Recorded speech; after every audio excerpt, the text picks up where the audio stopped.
የተወዳችሁ ውድ ቤተሰቦቻችን እንዴት አላችሁ? እንዴት ቆያችሁ? እንዴት ሰነበታችሁ? ሰላም እግዚአብሔር ባላችሁበት ቦታ ሁሉ ይብዛ። ወደ ዛሬም እንግዲህ እንደተለመደው አንድ መረጃ ይዤ መጥቻለሁ። ይዤ የመጣሁት መረጃ ብፁዕ አባታችን ብፁዕ አቡነ አብርሃምን የተመለከተ ይሆናል። ብፁዕነታቸው የባህር ዳር እንዲሁም የሰሜንና የምዕራብ ጎጃም ሀገረ ስብከት ሊቀ ጳጳስ የቅዱስ ሲኖዶስ አባል ናቸው። 3 ዓመታትን በመንበረ ፓትርያርክ ጠቅላይ ቤተ ክህነት ከ2014 ከወርሃ ግንቦት እስከ 2017 ወርሃ ግንቦት ቆይተዋል። በእኚህ 3 ዓመታት ብዙ መከራዎችን ብዙ ፈተናዎችን አሳልፈዋል። እንደምናውቀው ታዲያ የስራ አስኪያጅነታቸውን ቦታ ብፁዕ አቡነ ሳይሮስ ተረክበዋል። በቅዱስ ሲኖዶስ በግንቦቱ የ2017 ምልአተ ጉባኤ ውሳኔ መሰረት ታዲያ አስረክበው የስራ አስኪያጅነታቸውን ወንበር ለቀው ቦታቸውን ሰጥተው ወደ ባህር ዳር ሀገረ ስብከታቸው ሲያመሩ እጅግ ደስ የሚያሰኝ እጅግ ደማቅ የተባለ አቀባበል አድርገውላቸዋል። ለብፁዕ አቡነ አብርሃም በጣም ደስ ያሰኛል። እሱን ነው የማስደምጣችሁ። ተከታትለን እንመለሳለን።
ላይ ሁሉንም አይቻለሁና ምስጋናዬ ከፍ ያለ ነው።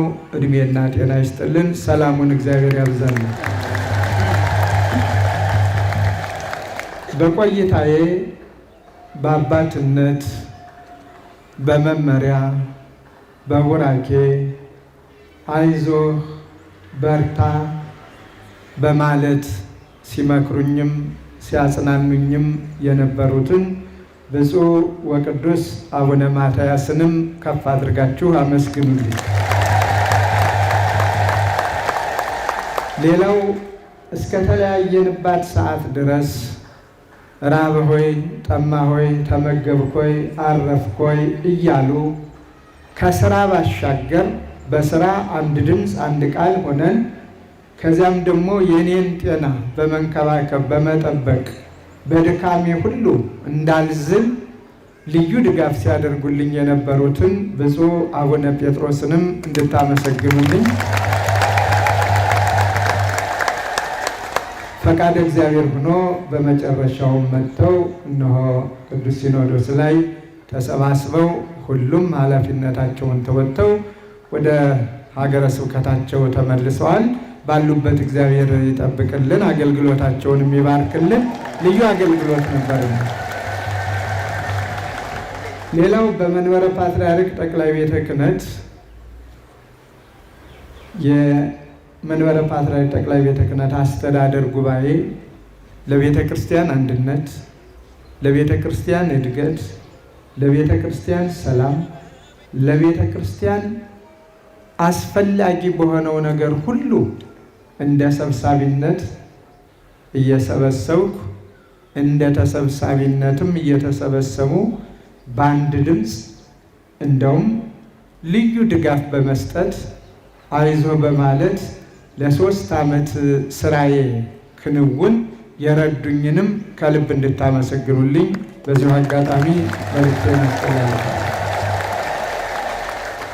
ሌላው አሁንም ገዳማቱ እናቶቻችን የሀገር ርቀት ሳይወስናቸው አባቶቻችን፣ እህቶቻችን፣ ወንድሞቻችን በአጠቃላይ የቤተ ክርስቲያን ልጆች በየዕለቱ በአገልግሎቴ እንድተጋ በአገልግሎቴ እንድበረታ ከእውነተኛ ዓላማ ፈቀቅ እንዳልል ጸንቼ ቤተ ክርስቲያንን እንዳገለግል ተልእኮዬ በእግዚአብሔር ዘንድ የተወደደ ይሆን ዘንድ በማንኛውም ፈተና እንዳልንበረከክ ከጎኔ በጸሎታቸው በሐሳባቸው ቁመው የነበሩትን ከእናንተ ጀምሮ በመላው ዓለም ያሉትን እውነተኛ የኢትዮጵያ ኦርቶዶክስ ተዋሕዶ ቤተ ክርስቲያን ልጆችን በእግዚአብሔር ስም እግዚአብሔር ያክብርልኝ ብዬ ምስጋናዬን አቀርባለሁ።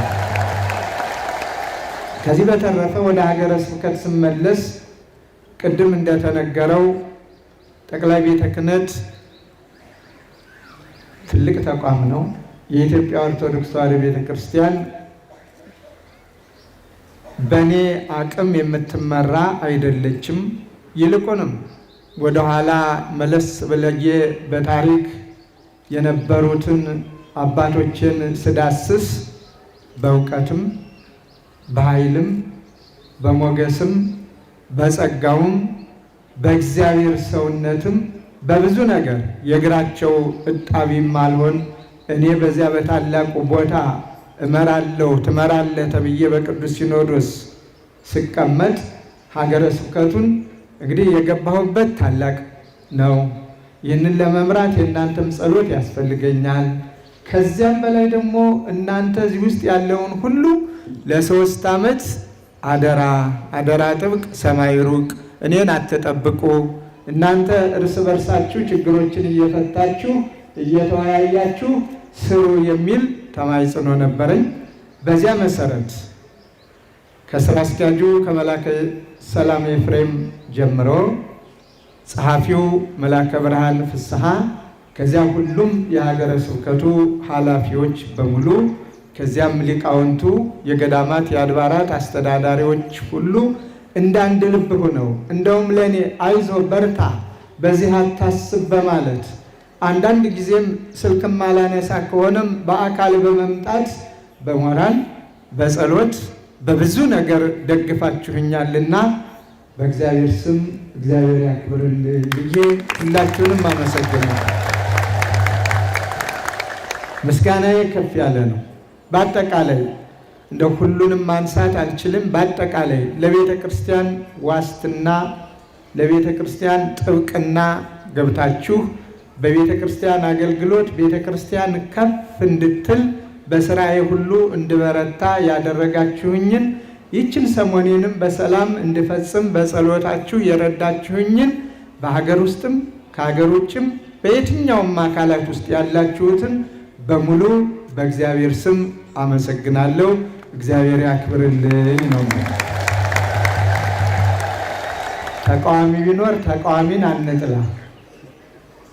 ተቃዋሚ ያበረታል፣ ተቃዋሚ ያተጋል፣ ተቃዋሚ ያሳድጋል፣ ተቃዋሚ በጎ ዕድልን ይፈጥራል። ቅንድብ የማያድገው ስለምንድን ነው የሚባለው? ተቃዋሚ ስለሌለው ነው። አሁን መቀንደብ መላጨት ሲጀምር እሱም ብቅ ብቅ ማለት ጀምሯል። አለበለዚያ ካልተላጨ ምንም ካላለ ባለበት ነው ጸንቶ የሚኖረው። እኔ እንደ ተቃዋሚ የምቆጥረው ነገር የለኝም። ተቃዋሚ የሚባለው ከዓላማ ሲያስት ብቻ ነው። አለበለዚያ ግን አትጊ፣ ትጋትን የሚሰጥ ጉልበት የሚሰጥ ኃይል የሚሰጥ የሚያባንን ተብሎ ነው የሚወሰደው። ስለዚህ በዚህ ሁሉ የረዳኝን አምላኬን በእናትነቷ የእናት አማላጅ እንዲሉ ያልተለየችኝን ቅድስተ ቅዱሳን ድንግል ማርያም የቅዱሳን መላእክቱን የሰማዕታቱን ረዳትነት እስከ መጨረሻው ሀቀታ ድረስ እግዚአብሔር ለኔ ሰጥቶኝ መጨረስ ራሱ ነውና ምንም ባልሰራም ምንም ባላደርግም አደራ ጥብቅ ሰማይ ሩቅ ነውና ይሄንንም እዚህ ደረጃ መድረስ አንድ ትልቅ ጸጋ ነውና ታላቋን ቤተክርስቲያን በኔ አቅም ጨርሶ የማይታሰብ ስንትና ስንት ምሁራን ሊቃውንት ሲመሯት የነበረችዋን ቤተክርስቲያን ማለት ነው።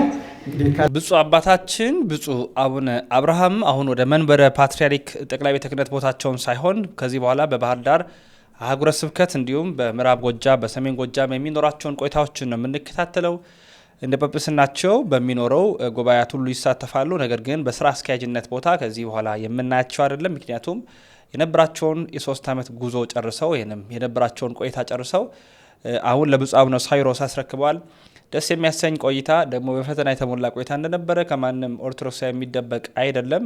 ያው እናስታውሳለን። ብዙ መከራዎች የነበሩበት፣ ብዙ ፈተናዎች የነበሩበት፣ ብዙ ድካሞች የነበሩበት፣ ብዙ ዋጋ የሚያስከፍሉ ነገሮች የነበሩበት እንደነበረ እናውቃለን። እግዚአብሔር ግን አስችሏቸው አባትነታቸውን ሳይለቁ በታላቅ ትጋት ጠብቀው ለዚህ አብቅተውናል። እግዚአብሔር የተመሰገነ ይሁን። የዛሬ መረጃችን ይህንን ይመስላል። ስለ ብፁዕ አባታችን ፍቅራችሁን ግለጡ። ወንድማችሁ ልዑል መብራቱ ነኝ። ያሮስ የእናንተም የኛም ነው።